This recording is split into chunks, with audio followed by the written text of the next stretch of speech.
Hi, I'm back with the rest of the book. I haven't made videos in a while, so it's a little bit new, trying to do something you can't quite remember.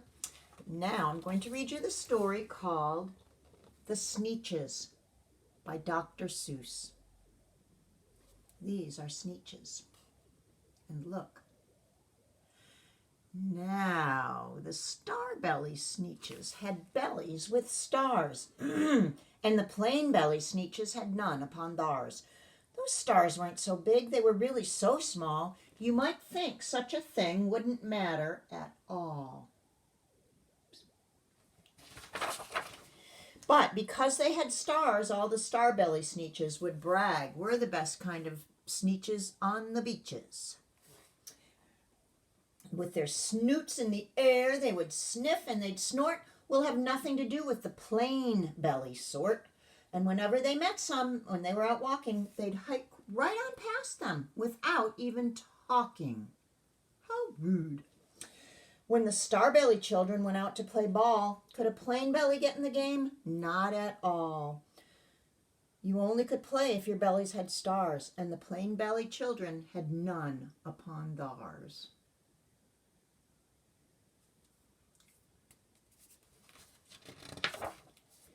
When the star-belly Sneetches had Frankfurter roasts or picnics or parties or marshmallow toasts, they never invited the plain-belly Sneetches. They left them out cold in the dark of the beaches. They kept them away, never let them come near. And that's how they treated them, year after year. Aw, not very nice. Then one day, it seems, when the plain-belly Sneetches were moping and doping alone on the beaches, just sitting there wishing their bellies had stars, a stranger zipped up in the strangest of cars. "My friends," he announced in a voice clear and keen, "my name is Sylvester McMonkey McBean. And I've heard of your troubles, I've heard you're unhappy, but I can fix that. I'm the fix-it-up chappie. I've come here to help you. I have what you need. My prices are low, and I work at great speed. And my work is 100% guaranteed." Then quickly, Sylvester McMonkey McBean put together a very peculiar machine. And he said, "You want stars like a star-belly Sneetch? My friends, you can have them for $3 each. Just pay me your money and hop right aboard." So they clambered inside, and the big machine roared, and it clonked, and it bonked, and it jerked, and it burked, and it bopped them about, but that thing really worked. And when the plain-belly Sneetches popped out, they had stars. They actually did. They had stars upon theirs. Then they yelled at the ones who had stars at the start. "We're all just the same now, you snooty old smarties. We're exactly like you. You can't tell us apart. And now we can go to your Frankfurter parties." "Good grief," groaned the ones who had stars at the first. "We're still the best Sneetches, and they are the worst. But now, how in the world will we know," they all frowned, "if which kind is what, or the other way round?"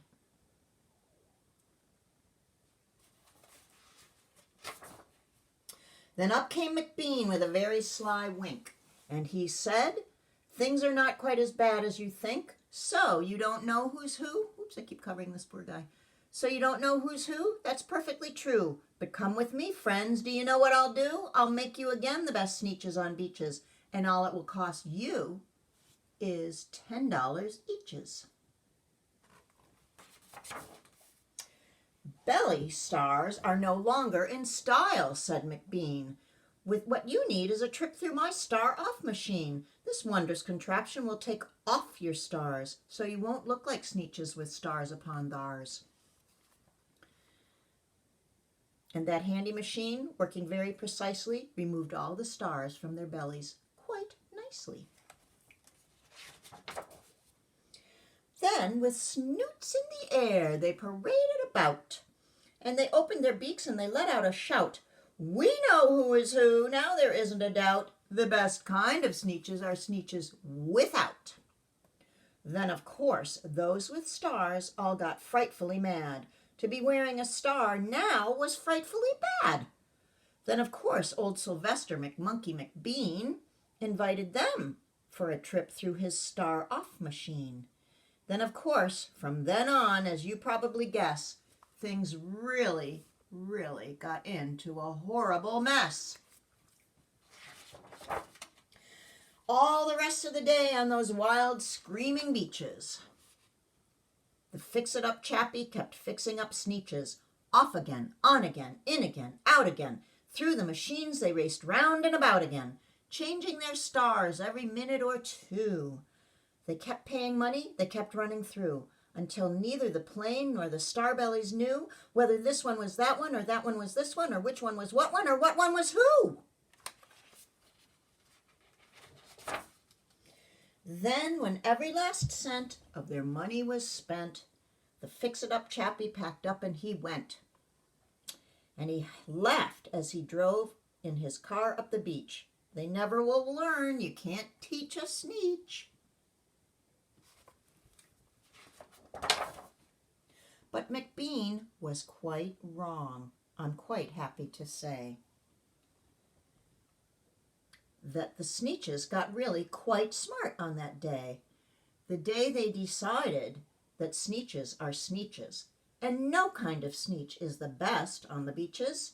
That day, all the Sneetches forgot about stars, and whether or not they had stars upon theirs. That was a nice story.